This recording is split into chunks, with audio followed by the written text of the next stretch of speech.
Dude, you kind of sound like a cow the other day. Oh my god, you're and I was like, what? Well, thank you to everyone who did come today. I'm Sierra Bauer. As you know, I was up here last week from POPP, Protection of Pagechester People. Back up here today basically to rehash what happened last night at our town hall meeting that we had. I know a lot of people couldn't come, but a lot of people did, and we had a great turnout. So I just want to rehash some of the points that were brought up there, as well as talk more on things that I didn't get to talk about last week. I didn't really have a chance to talk too much last week. It was a little all over the place, so we're back to try and bring up some things that I couldn't. So last night at the town hall meeting, Paige, our CEO, did talk about several things. One of the things, the first thing she talked about was the water crisis that we are still facing. She talked about what's going on with that, symptoms to look out for, what to avoid, what to do in the meantime. She made some really great points, and just to keep this short, you can go right to our Twitter where we have the entire video of the town hall meeting, and you can watch everything that she said about that.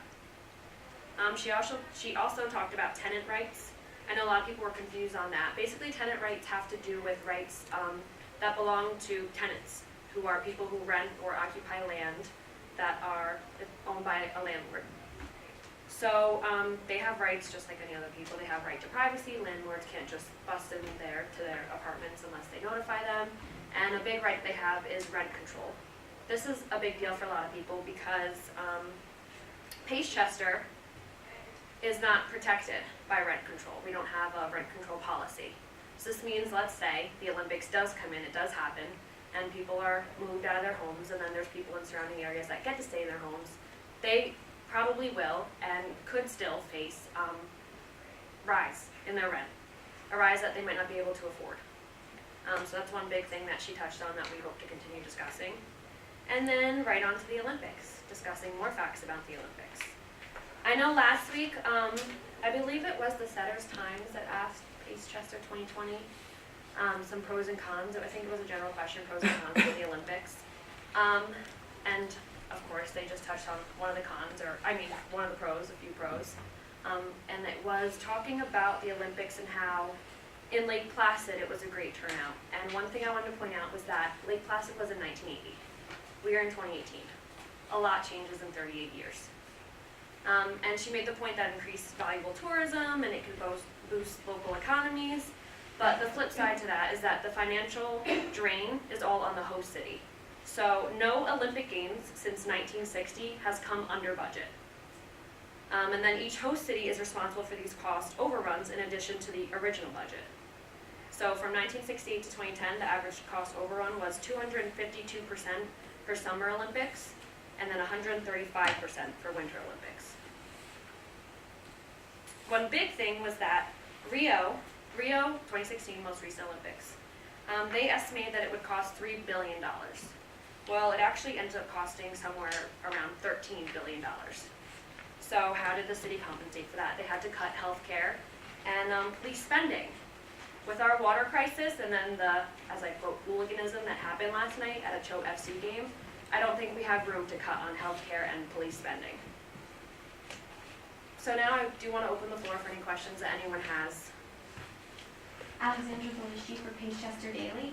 Touching on the hooligan situation that happened last night, are you aware of the gang violence and the horrific violence that happens at soccer games all over the country and the world? Yes. One of the big things was that Rio faced a lot of that.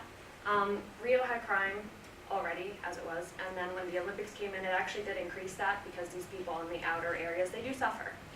And we're at Pagechester, we're not perfect, we have crime as well, but what we don't want to see is it we don't want a rise in crime. And we don't want to cut in police spending that are helping to protect us and stop the crime from happening. And do you feel you'd be opening up the community to violence and death if you allow this Olympics to come here and the stadium to be used for soccer afterwards? Absolutely. It could happen. It has happened before. Yes. What is the crime rate in Pagechester now? I don't have an actual percentage, but I do know it's low. We haven't had many as of now. We see this was like our first report of a big one. But I think it's just convenient that it was. You said that in Rio that the crime rate did increase. Mm-hmm. Do you know how much it increased? I don't have an exact number. I can give you an exact number on social media without a doubt. But it is a fact that it has increased and that actually there was, let me look up. So they built these buildings for the athletes. It was called the Athlete Village where the athletes stayed. And then these were promised to be luxury apartments for everyone who was relocated and for just people in the area. These luxury apartments are now shuttered buildings. And yeah, it houses a lot of people who just go in and out, people who maybe are homeless or what have you, and it has increased crime. So are you saying Pace Chester 2020 is making false promises to give people who are displaced from their home better housing after the Olympics? I don't want to make a personal comment on that, but what I will say is that you have these organizations coming in that are promising you all these things, and you want to be able to trust those organizations. And from what we've seen so far, can we trust these organizations when there's fake media, whatever that was last week, where they're sitting there for a minute? There is now it was just created conveniently today, Pace Chester Chronicle, with its first follower and first following being Pace Chester 2020. I don't know if that's just to cover their own tracks, but these people are promising you and making all these promises, and I don't feel like I can trust them. Mm-hmm. I don't think a lot of people feel like they can. Senator Slimes, are you guys also aware of the amount of racism and prejudice that happens during these soccer games and in soccer teams as well? You mean like within soccer teams? Mhm.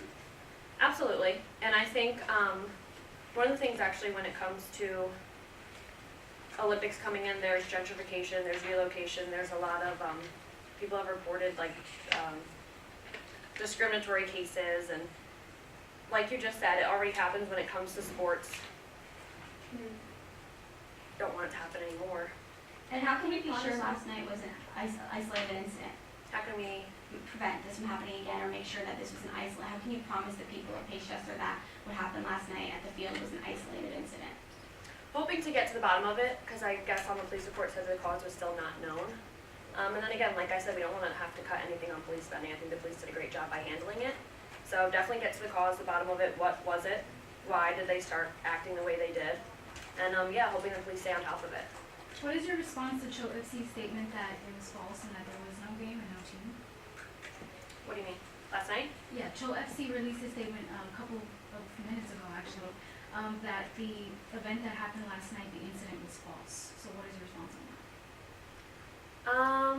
I mean, there was a police report released.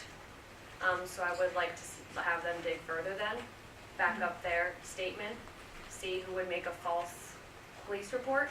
What's your relationship at this moment with CHOAFC? We don't have much of one. Is there anything that CHOAFC could do to address your concerns and that would allow a stadium to be built and their team to go on, or are you, are you just against the idea of CHOAFC being here?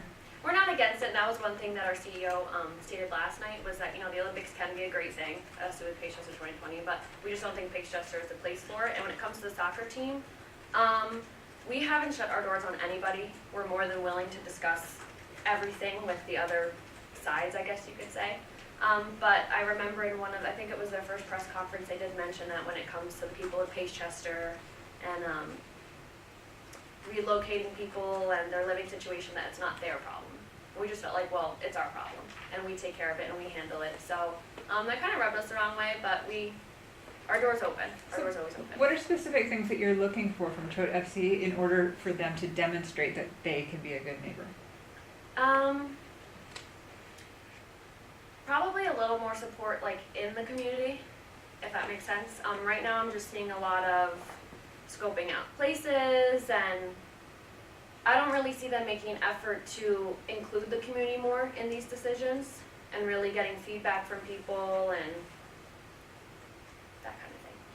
You mentioned living conditions. I actually want to talk about the water really quickly, the ongoing water situation. Sure. What kind of, just in general, what kind of precautions should Pace Chester residents be taking to stay safe from the water? And if they have been infected with this virus, what measures should they take to? Paige actually made some phenomenal points on that, so again, I'm going to redirect you to our Twitter for that. But some of the things right now, just try to stick to bottled water if you can.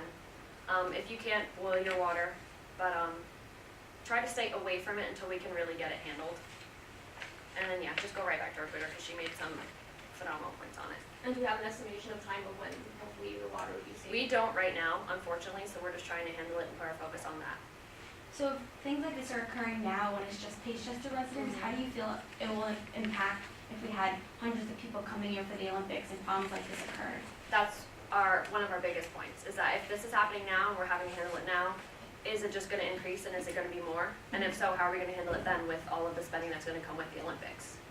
So thank you all for coming. I'm gonna end it here, but you have our social media, direct message us, we answer immediately. Thank you again. Can I ask a general question? I see that you're all a nonprofit. Are you a volunteer? Are you an only volunteer organization, or do you have paid employees? For For Like POPP? us, or- Yes. Are you paid? Are you full time? nonprofit. Nonprofit, yeah. But what I mean is, do you have like a budget, or are you strictly? Does everyone donate their time and their? Do you get paid for your services at POPP? No. It's strictly volunteer. Like you all have other jobs. No, we get paid. We have employees. Those are mainly volunteers. We do get paid. You do get paid. Okay, so I'm just wondering where your funding comes from. We have donors. You have donors? Yes. Do you have a list of those donors? Yeah. We can release that on social media at some point if you'd like. Or send it Okay. directly to you. Okay. I mean, as a nonprofit, you should. Okay, thank you.